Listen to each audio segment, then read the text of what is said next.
প্রেম, ভালোবাসা কিংবা রিলেশনশিপ শব্দগুলো শুনতে যতটা শ্রুতিমধুর লাগে, এর ব্যাকগ্রাউন্ডে হাজারো শিক্ষার্থীর, বিশেষ করে যারা ছেলে শিক্ষার্থী আছো, তাদের এরকম করুণ আর্তনাদের গল্প কিন্তু কম নয়। বিশেষ করে একটা ভুল মানুষের সাথে ভুল সময়ে ভুল স্টেজে তোমার একটা সম্পর্কে জড়িয়ে যাওয়ার কারণেই হয়তো তোমার লেভেলের সর্বোচ্চ লেভেলে তুমি পৌঁছাতে পারবা না, এবং লাইফে এর থেকে বড় বা বেশি অসহায় হয়তো তোমাকে আর কখনোই মনে হবে না। প্রিয় শিক্ষার্থীরা, তোমরা যারা এসএসসি কিংবা এইচএসসি অথবা এডমিশন ফেজে আছো, অনেকে এই বয়সটাতে বিভিন্ন প্রকার সম্পর্কে জড়িয়ে পড়ো, এবং এই বয়সে সম্পর্কে জড়িয়ে পড়ার কুফল আমরা বিশেষ করে যখন এডমিশন শিক্ষার্থীদের পড়িয়ে থাকি, দেখা যায় প্রায় 90 থেকে 95% শিক্ষার্থী 90 থেকে 95% শিক্ষার্থী এই ক্ষেত্রে ব্যর্থ হয়ে থাকে। তারা তাদের পছন্দের বিশ্ববিদ্যালয়টাতে ভর্তি হতে পারে না। এবং তুমি মানো কিংবা না মানো, বাংলাদেশের পার্সপেক্টিভে একটা পাবলিক বিশ্ববিদ্যালয় ভাইয়া, তুমি যদি middle class, lower middle class বা আপার ক্লাস যে ক্লাসেরই হও না কেন, এটা পাবলিক বিশ্ববিদ্যালয় ম্যাটার করে। তুমি যখন দেখবা তোমার ক্লাসের তোমার নিচের লেভেলের স্টুডেন্টরা ভালো বিশ্ববিদ্যালয়ে চান্স পেয়েছে, ঢাকা বিশ্ববিদ্যালয়ে চান্স পেয়েছে, বুয়েটে চান্স পেয়ে গেছে, তুমি একটা মোটামুটি সাবজেক্টে ভর্তি হওয়ার মতো কোনো বিশ্ববিদ্যালয় খুঁজে পাচ্ছ না, তখন বুঝতে পারবা এই সময়টা তোমাকে কি পরিমাণ পীড়া দেয়। তাই তোমরা যারা এখন এসএসসি, এইচএসসি কিংবা এডমিশন এই তিনটা ফেজে আছো ভাই, আল্লাহর ওয়াস্তে এই সময়টাতে প্রেম ভালোবাসা থেকে বিরত থাকো, আল্লাহর ওয়াস্তে।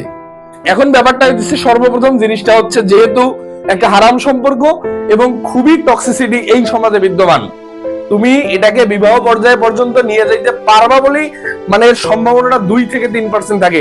98-97% ক্ষেত্রে তুমি আসলে ফেল করবা ভাই। এবং তুমি যার জন্য নিজের ইমোশন, নিজের আবেগ, নিজের সময় ইনভেস্ট করতেছো, এই সময়টা তোমাকে যে কি পরিমাণ পীড়া দিবে তুমি কিন্তু একটা সময় পরে বুঝতে পারবা, বাট তোমার কিন্তু আর কামব্যাকের সুযোগ থাকবে না। বিশেষ করে এইচএসসি বিশ্ববিদ্যালয় ভর্তি পরীক্ষার যে ফেজটা, তুমি একটা জিনিস লক্ষ্য করো, তোমার ক্লাসের যে স্টুডেন্টটা অনেক ভালো স্টুডেন্ট ছিল, এরকম অনেক ঘটনা ঘটছে, দেখবা টপার ছিল, কোনো ভার্সিটিতে চান্স পায়নি, ব্যাকগ্রাউন্ডে দেখবা প্রেম আছে, ব্যাকগ্রাউন্ডে দেখবা তার একটা দীর্ঘদিনের সম্পর্ক ছিল, এমন সময় গিয়ে স্যাক দিয়ে চলে গেছে, আর কামব্যাক করার সুযোগ পায় নাই। মাথায় রেখো, পুরুষ হয়ে জন্মগ্রহণ করছো মানে তোমার প্রতি, তোমার এই সোসাইটি, তোমার ফ্যামিলির প্রতি তোমার দায়বদ্ধতা থাকতে হবে, বা থাকবেই, মাস্ট। একটা ইন্টারমিডিয়েট পাস করা ছেলেকে এই সমাজ ভাই 2 টাকা দিয়েও দাম দেয় না, বাট একটা মেয়ের হাতে কিন্তু অনেক অপশন চলে আসে। সে চাইলেই তোমাকে ফেলে রেখে খুব সুন্দরভাবে তার পরবর্তী জীবনটা গুছাই নিতে পারবে। কিন্তু তোমার কথা কতজন চিন্তা করবে? আলটিমেট রিয়ালিটিতে প্রেম, ভালোবাসা বা রিলেশনশিপের ক্ষেত্রে তোমরা অন্তত এইচএসসি, অ্যাডমিশন এই ফেজগুলোতে একদমই বিরত থাকার চেষ্টা করবা, যদি তোমার সাকসেসের একদম পিক পয়েন্টে চলে যেতে চাও।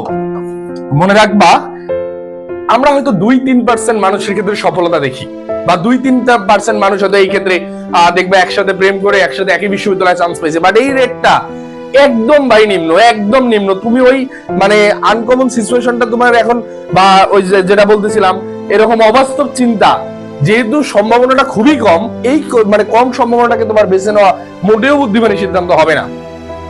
আফটার এইজ, তুমি ইউনিভার্সিটিতে ওঠার পরে তোমার অনেক অপশন খুলে যাবে, তুমি ভাই চাইলে বিয়ে করে নিতে পারো, বাট এই সমাজে বিয়েটা অনেক জটিল। সুতরাং তুমি যদি তোমার করার প্রেম করার ইচ্ছাই থাকে ভাই, বিশ্ববিদ্যালয় জীবনে গিয়ে করো।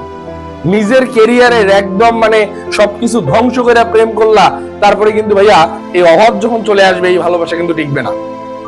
মাথায় রাখবা, যদি তুমি পুরুষ হয়ে জন্মগ্রহণ করে থাকো, ছেলে হয়ে জন্মগ্রহণ করে থাকো, তোমার এই সমাজ দেখবে তোমার টাকা, তোমার যোগ্যতা এবং তোমার ফিনান্সিয়াল যে কন্ডিশন, এটার উপর ডিপেন্ড করবে তোমার পরবর্তী ভবিষ্যৎ, তোমার সম্মান। সুতরাং আবেগের বশবর্তী হয়েও না। প্রেম ভালোবাসার যে সস্তা মেথ, এটা নিয়ে কথা বললে তোমরা হয়তো অনেকেই বলবা যে ভাই আমি তো অলরেডি একটা রিলেশনশিপে যুক্ত আছি, এটা ওটা। ভাই প্রয়োজনে যদি সম্ভব হয়, যদি টক্সিসিটি থাকে, যদি এটার কারণে তোমার 1 বিন্দু পরিমাণ ক্ষতি হয়, তোমার নিজের লাইফের 1 বিন্দু পরিমাণ ক্ষতি হলে এটাকে বাদ দিয়ে দাও।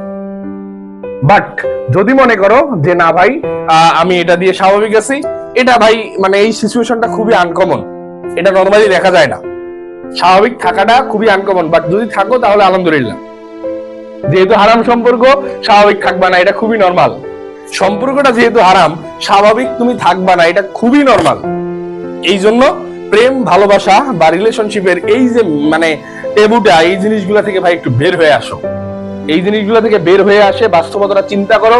যখন চিন্তা করবা যে তোমার বাবা এখন মাসে 15,000 টাকা দিচ্ছে, এই টাকাটা দেওয়া বন্ধ হয়ে যাবে, তারপর চিন্তা করবা তোমার মাসটা কিভাবে যাবে।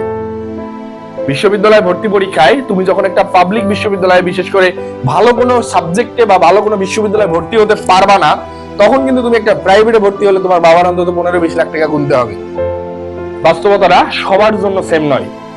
বাস্তবতায় মানে যত দ্রুত তুমি আসলে ফেস করবা, তুমি তত দ্রুতই সফলতার মুখ দেখতে পারবা।